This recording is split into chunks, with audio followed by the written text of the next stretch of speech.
A vida exige de nós um aprendizado. E claro que a gente aprende com os mais velhos, com a história, o passado que joga luz para o presente. A gripe espanhola que ocorreu no mundo entre 1918 e 1920 foi também uma pandemia de tirar todos os aspectos de civilidade até. Tanto assim que no Rio de Janeiro as pessoas morriam e todos com medo da morte deixavam os corpos do lado de fora. Muitos eram enterrados como indigentes, para que vocês vejam a situação. E aí as pessoas criaram mecanismos de defesa. A revista Galileu, inclusive, está trazendo uma reportagem bem interessante, falando das receitas de tratamento infalíveis. Se espalharam lá durante a gripe espanhola. Nos jornais, as páginas eram tomadas por cartas de leitores que indicavam pitadas de tabaco, balas de ervas e tônicos como remédios para a doença.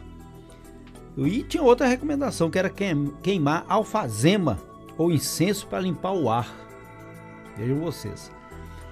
Em São Paulo, para tratamento da doença, inventaram uma mistura de cachaça, mel e limão que prometia curar a infecção. Daí veio a caipirinha, invenção brasileira. E tinha tratamento que se tornou muito particular e até muito comum aqui no Brasil, era ingestão de sal de quinino. Esse medicamento era usado muito, e tinha muitos medicamentos à base de quinino. Na água tônica até hoje tem esse quinino. E ele era muito usado para tratamento da malária, que foi outra pandemia, aí combatida no Rio de Janeiro por Oswaldo Cruz, com muita inteligência. Teve até a revolta da vacina, que o povo não queria aceitar ser vacinado naquela época.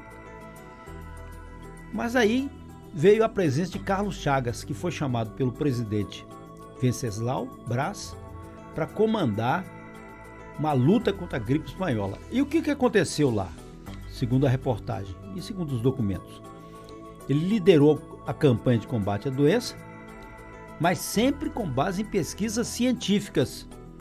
E aí ele colocou 5 hospitais de campanha, 1918 a 1920, hein? Foram 27 postos de atendimento à população em diferentes pontos do Rio de Janeiro, que era o local mais populoso, e teve a quarentena também. A loja foi fechada, a escola foi fechada, houve fechamento do comércio, não teve partida esportiva alguma.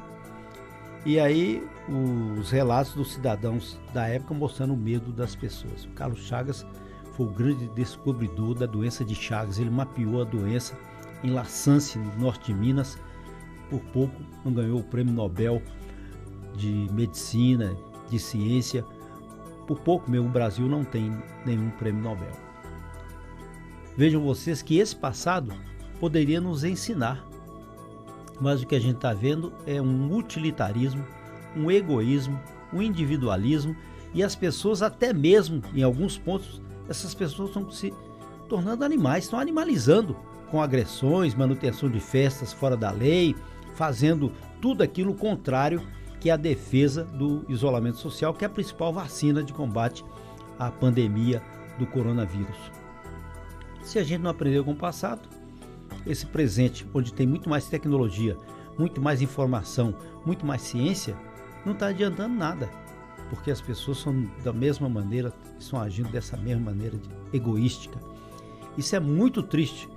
Os países evoluídos, como a Nova Zelândia, o número de mortes foi lá embaixo e já liberou tudo, mas as pessoas sabem o que devem fazer e estão fazendo. Aqui no Brasil, liberou, saiu como se fosse uma manada, o gado que sai do curral, correndo em alta velocidade, entrando para até canto, se esbarrando, caindo no chão. Será possível que a gente não tenha consciência disso? Ou o desejo utilitarista, individualista é mais forte do que tudo? O passado poderia muito nos ensinar.